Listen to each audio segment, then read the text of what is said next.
Hello ji, मैं हूं Jisran. Welcome on my YouTube channel life related everything. आज हम जानेंगे आईटीआर फार्म कितने तरह के हैं, किसे कौन सा आईटीआर फार्म भरना चाहिए। आइए जानते हैं। इनकम टैक्स डिपार्टमेंट रेड पड़ने पर पिछले 8 सालों का रिकॉर्ड निकाल सकता है।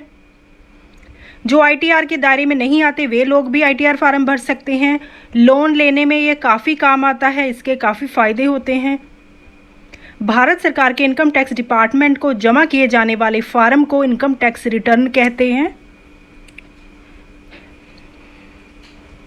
इस फार्म में जमा करने वाले व्यक्ति की इनकम और उस पर लगने वाले टैक्स की जानकारी होती है।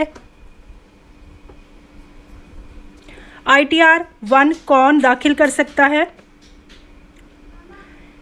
आईटीआर 1 50 लाख के अंदर अगर आपकी सैलरी पेंशन से आमदन है, प्रॉपर्टी इनकम आमदन जैसे कि income from one house property, FD पर ब्याज, बैंक चाहे डाकघर हो चाहे बैंक हो उससे आमदन, खेती से आमदन 5,000 तक, पारिवारिक पेंशन आमदन, वित्तीय वर्ष के दौरान कुल आय 50 लाख से अधिक नहीं होनी चाहिए सभी सोर्सों से मिलाकर, वेतन, एक गृह संपत्ति, पारिवारिक पेंशन आय, कृषि आय, अन्य स्रोतों से आय जिनमें शामिल है, ये सब मिला के आपकी इनकम 50 लाख के अंदर होनी चाहिए। आईटीआर 2 कौन भर सकता है? भारतीय और गैर भारतीय जिनकी कुल इनकम से भी किसी बिजनेस या नौकरी से लाभ शामिल नहीं हो, कोई ब्याज ना मिला हो, कोई सैलरी से प्रॉफिट ना हुआ हो, बोनस आदि का कोई प्रॉफिट ना हो, वो भर सकता है। आईटीआर 3 कौन भर सकता है? वो करदाता जिसकी शेयर से आमदन हो, किसी कंपनी के पार्टनर इस फार्म को भर सकते हैं, कंपनी के डायरेक्टर, व्यवसाय का टर्नओवर 2 करोड़ रुपए से अधिक है इस फार्म को फाइल करते हैं वो। आईटीआर 4 कौन भर सकता है?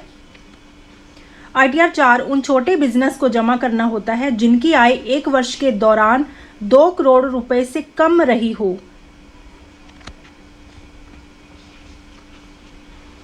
इसके अलावा इसको सुगम फार्म भी कहते हैं।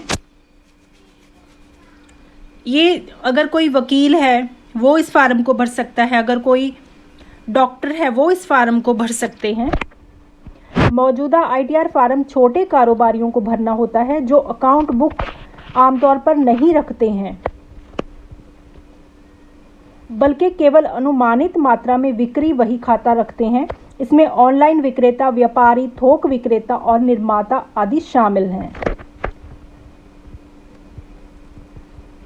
यह फार्म व्यक्ति विशेष और हिंदू अनडिवाइडेड फैमिली जिनकी कमाई 50 लाख सालाना या उससे ज़्यादा है तो आईटीआर 4 का यूज़ कर सकते हैं। इनकम टैक्स की धारा 44 AD और 44 AE के तहत इनकम होती है तो यह फार्म भरना होता है। सैलरी, पेंशन या अन्य सोर्स से कमाई करने वाले आईटीआर 4 भर सकते हैं। आईटीआर 5 कौन भर सकता है? Firms, limited liability partnership, association of persons, body of individuals, artificial juridical person, cooperative society, business trust, दिवालिया, मृत संपदा, स्थानीय अधिकारियों और निवेश फंडों को आईटीआर 5 का इस्तेमाल करके अपना टैक्स रिटर्न फाइल करना होता है।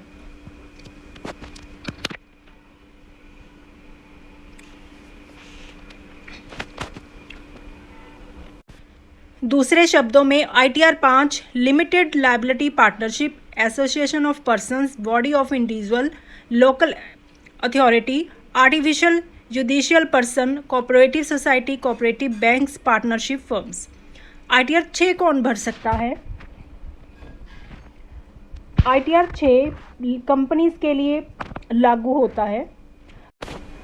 अगर कंपनी की आय का स्रोत धर्मार्थ या किसी तरह के धार्मिक उद्देश्यों के लिए इस्तेमाल की जाने वाली संपत्ति से आता है तो आईटीआर 6 फार्म भरने की ज़रूरत नहीं है। ये ज़्यादातर कंपनियों के लिए होता है। आईटीआर 7 चैरिटेबल ऑर्गेनाइजेशंस के लिए अप्लाई होता है। धारा 139 4A धर्मार्थ और धार्मिक ट्रस्टों की आय, धारा 139(4)B राजनीतिक दल, धारा 139(4)C वैज्ञानिक अनुसंधान, धारा 139(4)D विश्वविद्यालय, कॉलेज या अन्य संस्थान आदि के लिए इसका यूज होता है। इस प्रकार अगर आपको जानकारी अच्छी लगी हो तो आप चैनल को लाइक कीजिए, सब्सक्राइब कीजिए।